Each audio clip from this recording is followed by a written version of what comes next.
Thank you for staying with us. It's Health Tuesday, of course, and we have Dr. Santa Nicolaus in the house. But hey, that's a sobriety, of course. It's Dr. Iorena in the house. And it's great to have you. Good to see you, Michael. You plan for this, oh? It's the most wonderful time of the year. Yes. See the voice now. You know. We have to you need to go outside me. But I was at the Christmas spirit. But hey, come on. Today, it's holiday period, and then of course, due to the new regulations with the SARS, a lot of schools have actually closed a little bit earlier, so kids are at home.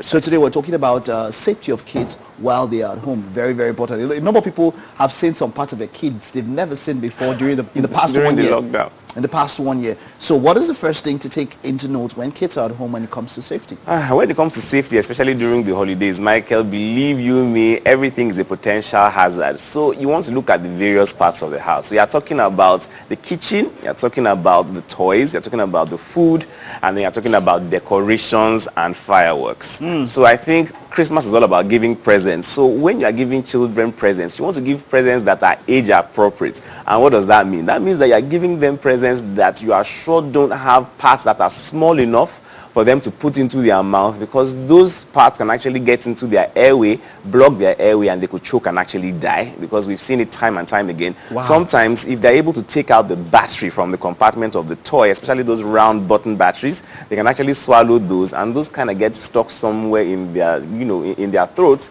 and those can actually wear off, or really, degrade, their gullet or their esophagus. And so that is a real hazard with toys. And of course, toys that have dangerous moving parts, those toy cars, you really want to keep them away from children that are too young to use those things. So toys, that's probably the first thing that you need to pay attention to. You know what you say is quite very true, because I know that the sense of taste is the one that kids come into contact with first. Anything it's taste, and maybe that's where this market people learn how to check if something is original. They go for their mouth, because that's the first thing. So yes, that I agree. I fully can understand what you're saying. Checking things that they can put in their mouth, make sure that it's not small. Can't we just lock up the kids somewhere?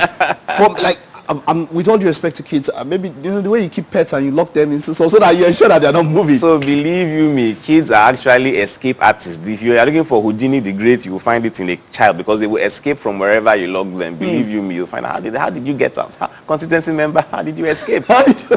But that's what they do, and so of course that brings me to the point about food, because children will always look for food, and as you said, children explore stuff with their mouth. And so when it comes to food, so first of all, you really want to make sure that also for infants, children who are less than 1 year, you are giving them food. If you give them food that they must hold or they must feed themselves, you want to give them food that they can hold in their hand and that their palm will not completely grasp, because that way they can only put it on their mouth and they won't be able to actually put it into their throats, and then it won't get into the wrong way, the lungs. So you want to avoid giving them things like chin-chin, hard things that they will need to chew, because they don't have teeth for chewing all those things. So don't give them chin-chin, don't give them nuts, don't give them grapes, because those will enter their mouth and it will block their airway and it will choke them. Make sure that food that they are being given is cooled, has cooled down significantly, because it's so easy for them to be running around and dashing around, or even sit down on the table and then they hit something and then the food upturns on them. And that's a significant risk for burns, and so you want to avoid that as much as possible. I like the part about chin-chin, hard food and small stuff like that. How about asun? Okay. As a matter of fact, I know that a lot of kids probably won't get anywhere near anything that has pepper, but asun should be left for older children, because essentially asun can be a bit tough, so you don't want to give them asun if they can't chew it for sure. It depends on who is making the asun. Okay, so what other things? I know now you mentioned the kitchen, of course, and all that, the play, the living room and all of that, and then other places that they can explore. Is there anything that we can do when it comes to maybe locking off some places if they are around? Yes, precisely. So thank you very much for that, Michael. So locking up places like the kitchen, for instance, because then again, if there is an open flame in the kitchen, you don't really want children going in unsupervised. You really don't want them, going near the dining table, especially if there is a tablecloth overhanging the table, because I've seen situations where there was a hot bowl of pap on the table, a child comes along and pulls the tablecloth, and the pap that was on the edge of the table actually pours over the child, and of course that was weeks and weeks of admission of female for burns, and so you really don't want that to happen. So these are all the hazards. So if you must use a tablecloth, make sure that the tablecloth is not hanging too low over the edge of the table. And of course, Christmas trees are attackers. Christmas tree fell on me when I was a young individual. That's why I'm the way I am. So you see, How are you? Somehow. Wow. Interesting. Yes, Christmas tree. So children, they're excited. Christmas tree, the lights are there, and then so they go and they pull on the Christmas tree, and the Christmas tree can actually fall on them and harm them. And if you are really bougie, you know, if you're like such Banana Island, the tinsel on Christmas trees in really bougie areas is actually made of glass, and glass can actually shatter. Yes, and exactly. Yes. When we're talking about tinsel, of course, the leaves and those small things and all that on the Christmas tree, like we can see here, that is very, very. That's something that we really do have to take note. What if a parent or a ward or somebody taking care of them has to sleep?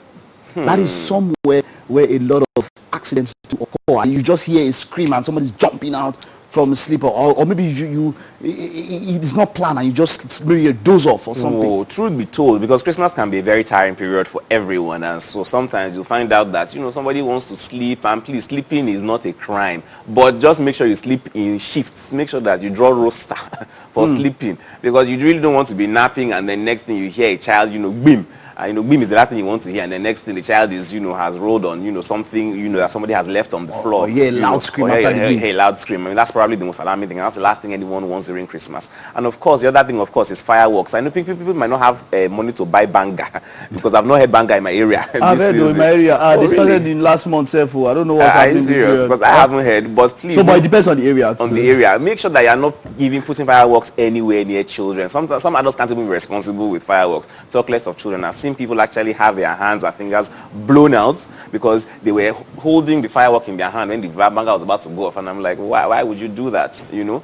And then of course food, please make sure that if you drink alcohol, this is television. Make sure if you drink alcohol, anything, make sure that you clear, you know, the alcohol from this, because children are curious, and if you leave a little bit of beer, a little bit of, you know, alcohol in a glass somewhere, if you don't clear it, a child will stroll along and actually drink some of that. Another confession I think I would like to make. Daddy, I'm sorry. So if you drink beer, it can turn out like Dr. Ayo. No, please. Thank you, Dr. Ayo. I know there's still much more, but hey, that's what we can take for now. It was a pleasure having you. Absolutely great to be here. Merry Christmas, everyone. Merry Christmas. Thank you. All right, that's it, of course, on health. I hope you're able to pick up something when it comes to taking care of children during the holiday period. Okay, let's head over to Birthday Girl in the Kitchen. What's up?